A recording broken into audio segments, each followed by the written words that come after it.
Hello. Today we're going to talk about the torus, a fundamental pattern in all of reality.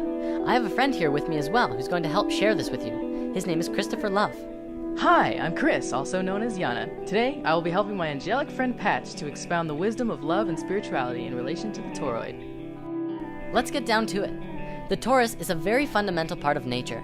So fundamental, in fact, that science is now seeing that everything moves through this form in one way or another, including ourselves. Very simply, the torus is a self-organizing system that all comes together at a space of unity and expands its energy out all around itself until it returns back to that original space in the center, and will continue to do it again. In quantum physics, mathematics, and generally all forms of science, this geometry really begins to bridge the gap between understanding how sacred geometry truly is the geometry of life. This is a geometry that breathes. It has life itself. Our very own hearts are the first and best examples of a toroid. The heart is where it all starts. The energy of our hearts flow outward in a toroidal fashion and are also received in a toroidal fashion. This way, everything we send out in love, we are immediately affected by as a result. In other words, our emanation of love is a gift to yourself as much as it's a gift to the universe around you. You can look in nature to see these shapes everywhere. It's in oranges and apples. You can see it around tornadoes. The magnetic field of the Earth is a very powerful example, as well as how the atmosphere of the planet works too. Our modern scientists haven't really taken the concept of hollow Earth very seriously, even though this concept does explain a lot of fundamental theories about the Earth to which we don't really understand, despite all of our theories. Well, the idea of hollow Earth works in the exact same way as well. It demonstrates that our planet is designed from the core as a torus. The Earth is multidimensional, so we can actually have both a hot iron core as well as a 5D hollow Earth interior as well. For those who want to learn more immediately, check out Hollow Earth HD on YouTube. Moving on, we all know the fundamental principle of the universe of as above, so below. Well, this torus is even found at the size of galaxies. Atoms even have this very geometry as well. It's quite literally everywhere. From this basic expression demonstrates how life ought to be. All of the energy that emerges from the core travels around the torus and fuels itself. It also has the ability to give to other toroidal systems, which openly practice giving and receiving. It really sets a standard for how to do things, and we can mirror this and use it in our own daily lives as well. When you give and receive openly, you allow your energy to become toroidal. When we look at the interactions between one another, we begin to see the nature of giving and receiving. If we shift how we give and receive with others, we give ourselves an opportunity to receive feedback from what we emanate immediately. This allows for an enlightening transaction of energy between all life and allows all of our communications to resonate on that toroidal frequency of love. Love is not just a feeling, it's a vibration and a frequency that is connected through all things. The pure vibration that emanates around one's own heart and brings things together harmoniously is through a universal vibration we call love. If you look at the flower of life in 2D, it may be a little hard to tell. However, in 3 dimensions, one can truly see that it too is a torus. The flower of life is all geometries, remember? The torus is yet another one of those creation patterns that emerge from this, or rather is this form. It's so important to understanding everything. Even Nikola Tesla worked with this geometry, and through it he discovered a way to access free energy for the entire planet. Well, of course, all of the corporations of the world wanted to keep charging people for energy. And between them and the US government, all of Tesla's most amazing work was destroyed.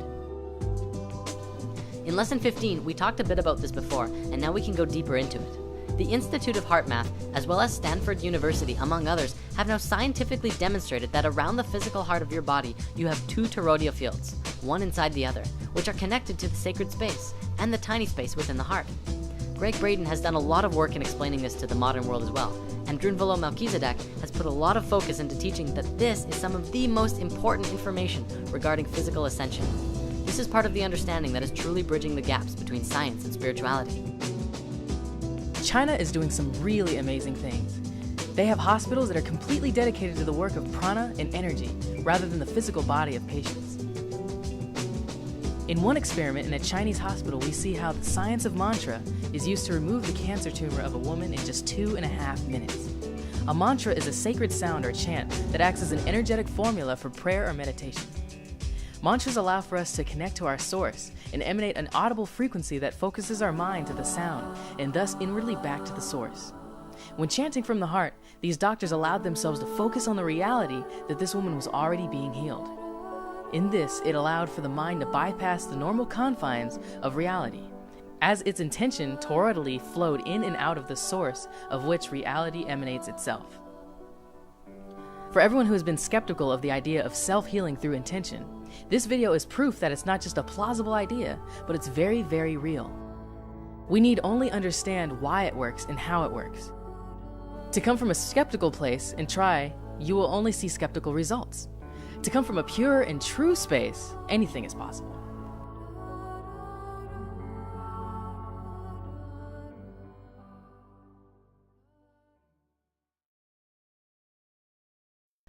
Nassim Haramein has made a documentary recently called Black Hole, which we did discuss in Lesson 18. He has done some really great work on this, and it's propelling our understanding of space into something completely new. He has demonstrated that the space at the center of the torus is literally the point of singularity, infinity, and the space where all consciousness truly resides. The source of the source field, and a space where all things are connected. In our modern physics, we don't really take consciousness and life into the scientific equations. Russian scientists are propelling their understandings of life to new levels and have even begun bridging the gaps of understanding gravity. Our Western model is not built to understand gravity, and the Russians have developed models which harmonically see that gravity itself is a conscious field, an information field of love that holds things together. It's really profound, and even quantum physics is beginning to look at this in new light. Remember in Lesson 18, we talked about the vector equilibrium. This torus form and the cube octahedron go hand in hand. It is the male and female aspects of each other, and the vector equilibrium, when put into use in science, can grant access to an infinite amount of energy through tapping into the space of unity of the source field, the 0 point, the field of consciousness that science now knows connects all things. By understanding the torus and the nature of unity, one can really get in tune with themselves in relationship to the all.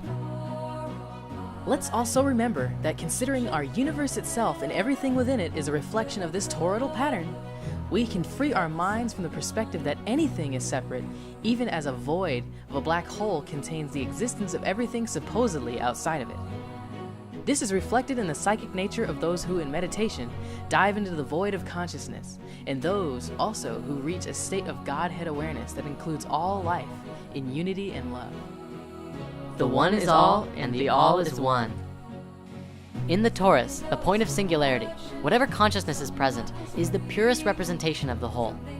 The whole field is emerging from and returning to its original source, and all of it is conscious, and the singularity at the center is the space where it all came together and emerged out of. This can be demonstrated with the understanding of how the heart emerges in the body. If you remember from Lesson 15, the heart is the first organ to come into existence, and the rest of the body folds out of the heart itself, and then it pulls the heart into the center. The heart is truly more primal, more connected to source, and far more important than the brain.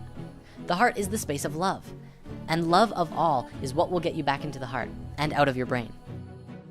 In order to grow and become lighter energetically, we as individuals and as society must learn to understand how to really get back into the natural flow of things. This is what the natural flow looks like, among a few other forms as well. For many, understanding the torus from a left brain perspective is needed to really get back in tune with yourself. For others, you already understand it intuitively, and you just have to go with the flow and everything will work out perfectly. Well, thanks for tuning into our torus video. We're now gonna go hang out on Chris's channel to continue the discussion of our eternal nature and living in the heart. If you want to follow, this is Chris's YouTube channel. He's created his own series called Angel Academy, and is definitely transforming into something beautiful. Thank you for spending your beautiful time with us, and see you next time. The earth hasn't lived in their hearts for thousands of years, but the truth is it's really simple. It's easy. A child can do it. Anyone can do it. If you find your place into the heart, everything changes in your life. You don't do things physically out into the world. You do everything from within your heart, and the heart creates what your external world is. It's another way of being. It's an ancient way of being. We used to be this way, and we've long forgotten all of this stuff. You can do this. Everyone can do it. And if you do it, if you learn to live not in your brain, not in a logical thinking world, but in a world that is female and with a heart, and that you begin to love people and your life and your situations and everything that comes to you, your life becomes easy and simple and beautiful. So I hope you find your way, because I know you can do this. We all can do this. Bye-bye.